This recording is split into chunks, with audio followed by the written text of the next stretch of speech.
வணக்கம்.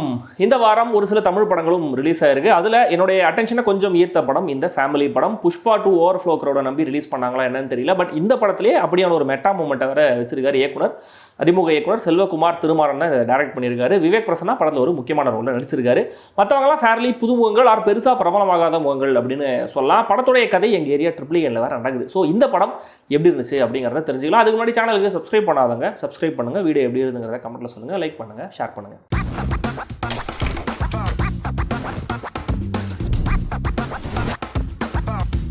ஃபேமிலி படம். ஹீரோ உதய் கார்த்திக் அவருடைய 2 அண்ணனுங்க அப்பா அம்மான்னு எல்லாரும் ஒன்றா இருக்காங்க. ஹீரோடைய அப்பா ஒரு ஜிம் வச்சிருக்காரு. ஒரு அண்ணன் வக்கீல், இன்னொரு அண்ணன் ஐடி எம்ப்ளாயி. ஹீரோ உதய் கார்த்திக்கு ஃபிலிம் டைரக்டர் ஆகணும்னு ஆசை. அதுக்காக கடுமையாக முயற்சி பண்ணிட்டு இருக்காரு. அவருடைய ஷார்ட் ஃபிலிம் மூலமாக அவருக்கு ஒரு படத்தை டைரக்ட் பண்ணுறதுக்கான வாய்ப்பு கிடைக்குது. பட் சில பல பிரச்சனைகள்னால அந்த படம் நின்று போகுது. உடனே நம்மளே சொந்த படம் எடுத்தா என்ன அப்படின்னு மூத்த அண்ணனான விவேக் பிரசன்னா ஒரு ஐடியாவும் நம்பிக்கையும் கொடுக்குறாரு. இதுக்கப்புறம் நடக்கிற விஷயங்கள் என்னென்ன, இவங்களால ஒழுங்காக ஒரு படத்தை எடுக்க முடியுதா இல்லையா, எடுத்து ரிலீஸ் பண்ணாங்களா இல்லையா, இந்த ப்ராசஸில் இவங்களுக்கு கிடைக்கிற அனுபவங்கள் என்னென்ன, இதெல்லாம் தான் இந்த ஃபேமிலி படம்.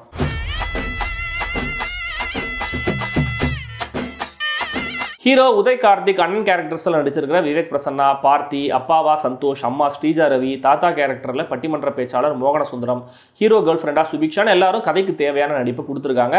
அனீவியோட இசை, மையேந்திரனுடைய சினிமாகிராஃபி, சுதர்ஷனோடைய எடிட்டிங்னு டெக்னிக்கல் டீமும் படத்துக்கு ஒரு நல்ல சப்போர்ட்டை கொடுத்துருக்காங்க. அந்த ஃபேமிலியில் இருக்கிற கேரக்டர்ஸ் ஒவ்வொன்றா அறிமுகமாகிற விதம் இன்ட்ரெஸ்டிங்காகவே இருந்துச்சு. விவேக் பிரசன்னா படம் முழுக்கவே அவருடைய கேரக்டர் நல்லாவே கேரி பண்ணியிருந்தாரு. சீரியஸான இடங்களையும் சரி, காமிக்கலான இடங்களையும் சரி, இருக்கிற லாட்டில் அவர் தான் சீனியர் அப்படிங்கிறத நல்லாவே நிரூபிச்சிருக்காரு. ஸோ அவர் வர காட்சிகள்லாம் ரசிக்கும்படி இருந்துச்சு. அம்மா ரோலில் நடிச்சிருந்த ஸ்ரீஜா ரவியும் நல்லாவே நடிச்சிருந்தாங்க. அவங்க கேரக்டர் எழுதப்பட்டிருந்த விதம் கொஞ்சம் யதார்த்தமாக இருந்தது. ஹீரோ ஃப்ரெண்டாக வர கவின் அங்கங்கே அடிக்கிற டைமிங் காமெடிகள் நிஜமாவே ஃபன்னியாகவே இருந்தது. தென் செகண்ட் ஹாஃப்ல இவங்க படம் எடுக்க ஆரம்பிச்சதுக்கு அப்புறம் அடுத்தடுத்து நடக்கிற காமெடிகள் கொஞ்சம் பெட்டராக இருந்தது. மியூசிக் டைரக்டரை மீட் பண்ணுற அந்த மொமெண்ட், இருக்கிற வசதியை வச்சு இம்ப்ரவைஸ் பண்ணி ஷூட் பண்ணுற விதம், ஷூட்டிங்கில் வர சின்ன சின்ன பிரச்சனைகள், தலப்படத்தோட ரிலீஸா அப்படிங்கிற அந்த கான்வர்சேஷன், தியேட்டரில் ரிசல்ட் என்னன்னு கவின் கேரக்டர் பார்த்துட்டு பேசுகிற விதம், இதெல்லாம் அந்தந்த காட்சிகளை சுவாரஸ்யப்படுத்திருக்கு. படத்தில் எனக்கு பர்சனலாக கனெக்ட் ஆன விஷயங்கள் 2. ஒன்று ஆல்ரெடி சொன்னால அந்த AAA ஏரியா, அதுலேயுமே கூட கொஞ்சம் ஜாகிரஃபியில் குழப்பி வச்சுருந்தாங்க. பட் படம் பார்க்குற எல்லாராலையும் அதை கண்டுபிடிக்க முடியாதுங்கிறனால அது பரவாயில்ல, மன்னிச்சிடலாம். பட் ஹீரோவும் அவருடைய பிரதர்ஸும் ஏன் தொடர்ந்து சினிமா பார்க்குறாங்க, சினிமா ஏன் அவங்களுக்கு அப்சஷனாக இருக்குது அப்படிங்கிறதுக்கான ஒரு காரணத்தை அவங்களுடைய தாத்தா சொல்கிற மாதிரியான ஒரு சீன் இருக்குது. அது அப்படியே எனக்கும் ரொம்ப பர்சனலாக ஒத்து போன மாதிரி இருந்துச்சு. க்ளீனான ஃபீல் குட் படமாக, அதுவும் ஃபேமிலி ஆடியன்ஸுக்கான படமாக ஒன்று எடுக்கணும்னு இயக்குனர் நினச்சிருக்காரு. அந்த இன்டென்ஷனுக்கு பாராட்டுகள். பெரிய வசதி இல்லாத மிடில் கிளாஸ் ஃபேமிலி ஒரு படம் எடுக்கிறாங்க அப்படிங்கிற அந்த லைன் கூட இன்ட்ரெஸ்டிங்காகவே இருக்கு. ஆனால் திரைக்கதையை அந்த அளவுக்கு நம்மளுடைய இன்ட்ரெஸ்ட்டை ஹோல்ட் பண்ணலை. ரொம்ப ப்ரெடிக்டபிளான கதையோட்டமும் அழுத்தம் இல்லாத கேரக்டர்ஸும் காட்சி அமைப்பும் படத்துடைய முக்கியமான பிரச்சனைகள். ஆரம்பத்தில் வாய்ஸ் ஓவரில் ஒவ்வொரு கேரக்டருக்கான அறிமுகம் நடக்குது. படம் முழுக்க ஆல்மோஸ்ட் அந்த ஒரு சிங்கிள் டைமென்ஷனல் கேரக்டர்ஸாகவே எல்லாரும் இருக்காங்க. ஸோ அவங்க நடவடிக்கைகளும் சரி, அதனால் நடக்கிற சம்பவங்களும் சரி, ரொம்ப சினிமாத்தனமாகவே இருந்துச்சு. ஒரு ப்ரொடியூசர் பயங்கரமாக உதார விடும் போதே அவர் என்ன பண்ண போறாரு அப்படின்றது நம்மளுக்கு புரிஞ்சிருது. ஸ்பூஃப் மாதிரி ஒரு மாஸ் ஹீரோவை அறிமுகப்படுத்துறாங்க. அங்கேயே அடுத்து என்ன நடக்கும் அப்படிங்கிறதையும் கெஸ் பண்ண முடியுது. இதுக்கு நடுவில் ஹீரோ ஹீரோயின் லவ்னு வர ஒரு போர்ஷன் இருக்கு. அதில் எல்லாம் சுத்தமாக எந்த விதமான அழுத்தமும் இல்லை, ரொம்ப மேலோட்டமாகவே கையாளப்பட்டிருக்கு.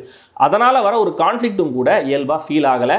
நிறைய சென்டிமெண்டலான அழகழகான மொமெண்ட்ஸை கொண்டு வரணும்னு இயக்குனர் ஆசைப்பட்டிருக்காரு. இந்த ஜெர்சி படத்தில் நாடி போய் கத்துவார் இல்லையா தனியாக, அந்த மாதிரி. பட் அதுக்கான சிச்சுவேஷன்ஸ் ஆர்கானிக்காக ஃபீல் ஆகாமல் ரொம்ப குக்டப்பாக செயற்கையாக இருந்தது. படத்துடைய இன்னொரு மைனஸ். மொத்தத்தில் இந்த ஃபேமிலி படம் ஒரு ஃபீல் குட் காமெடி டிராமாவுக்கான முயற்சி. இன்னும் பெட்டரான திரைக்கதை, சுவாரஸ்யமான ஃப்ரெஷ்ஷான சம்பவங்கள், அழுத்தமான கேரக்டர்ஸ், சீரியல் தனம் இல்லாத மேக்கிங்னு பல விஷயங்கள் இந்த படத்துக்கு தேவைப்படுது. ஸ்டில் ட்ரெய்லரை பார்த்துட்டு இந்த டோனை புரிஞ்சுக்கிட்டு பெரிய எதிர்பார்ப்பு இல்லாமல் போனீங்கன்னா ஒரு ஹார்ம்லெஸ் டைம் பாஸ் படமாக இது இருக்கும் தான் நினைக்கிறேன். ட்ரை பண்ணி பாருங்கள். படம் இப்போதைக்கு தியேட்டர்ஸில் மட்டும் ரிலீஸ் ஆயிருக்கு.